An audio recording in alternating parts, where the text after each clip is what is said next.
Hello viewers, we are going to see about model driven forms.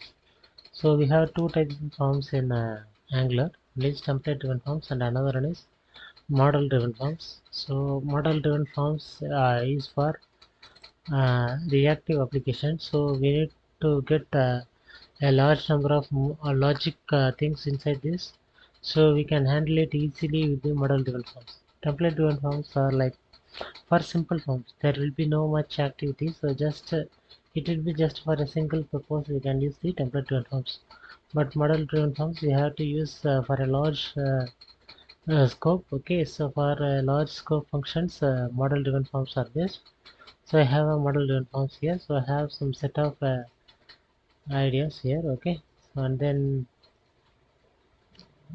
first name, last name, email, gender, so married, and the country, and then I have a submit form. The submit form is not needed, I just given. Okay, so when I try to type something here, okay, when I try to type something here, it will be getting updated in the below list. You can see here,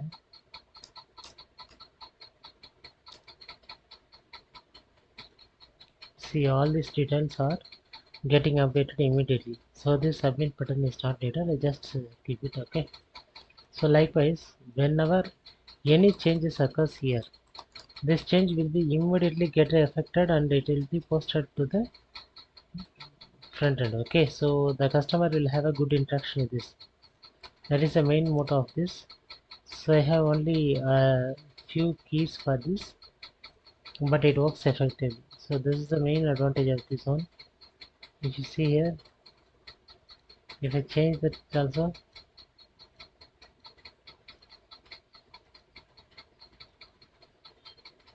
if I change also, if I tick also, true false will come, and if I choose some other country, that country code will come. So everything is very fast and very reactive here. So for large scope of applications, so some application will have more logical loops, and also so many logics we are going to return means we can directly go for MDF. Okay, so we will see the code first. Okay, so I have a country class. So this country class will have two things. One is ID string and another is name string. So I have a constructor for initializing this ID and the name. Okay, so in the app component I have added a country list here. So based on this country class origin, and then first I have a new country, second I have a new country, third I have a new country. So I have set parameters like 1 India, 2 USA and 3 England. So this will be getting updated here. Okay, so it is working like that. And then we first will see component.html, and then here we have a title. So this title will be rendered from here. Okay, and then I have a first name. So for the first name I just add only form control name as first name. So because this ID is first name, right? So the same ID should be here. Okay, then only that field will be taken easily. And then here second one, last name, we have the form control name, last name, and then email, the form control name as email, and then gender.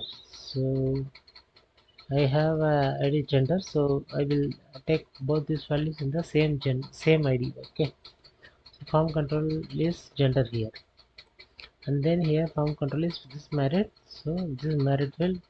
And then for this particular country I put inside this p tag, para tag. So I have a label and then I have a select. So based on this select, okay, I have given the form control name as country. Okay, for the values of this one I am putting this inside the option like ng value is equal to c.id, which means this particular country's id will be coming here. Okay, in the tag.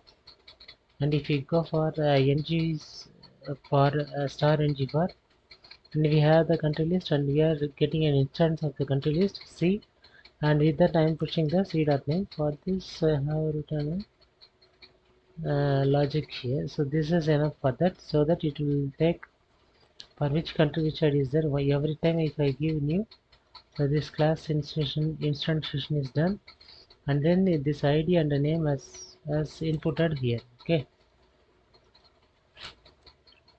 so that's how it works. Okay,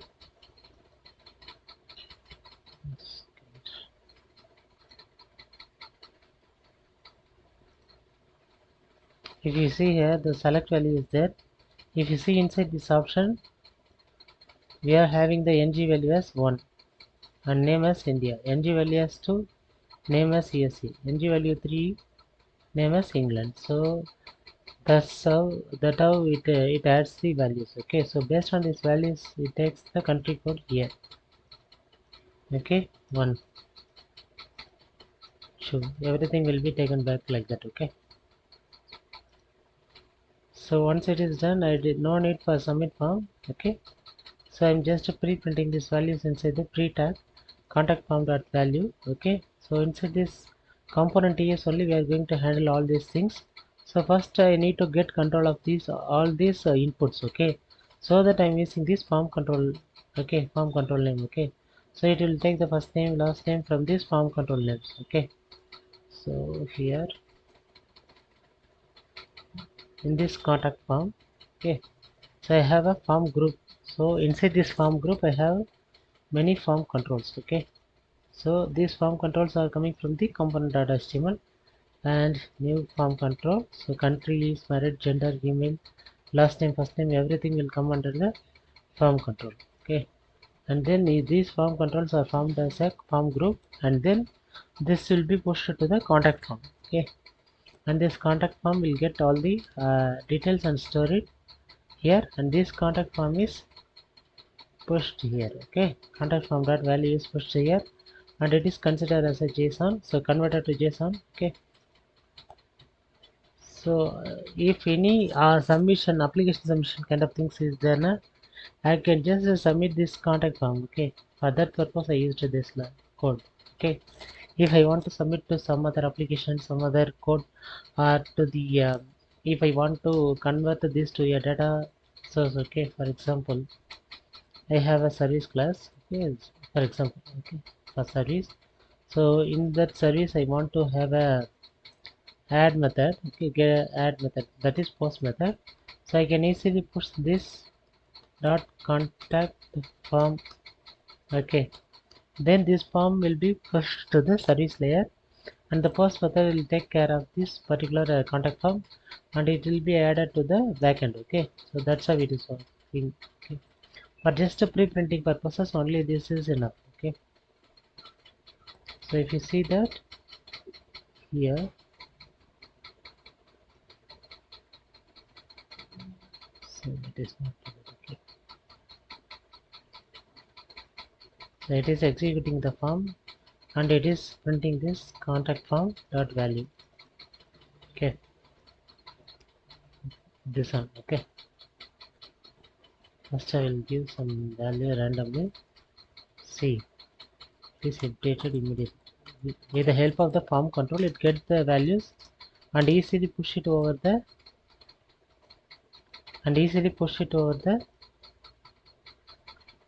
form group, and that form group will be responsible for pushing to the contact form, and this contact form is immediately reflected here and the value is pushed here. Okay, that's how it works.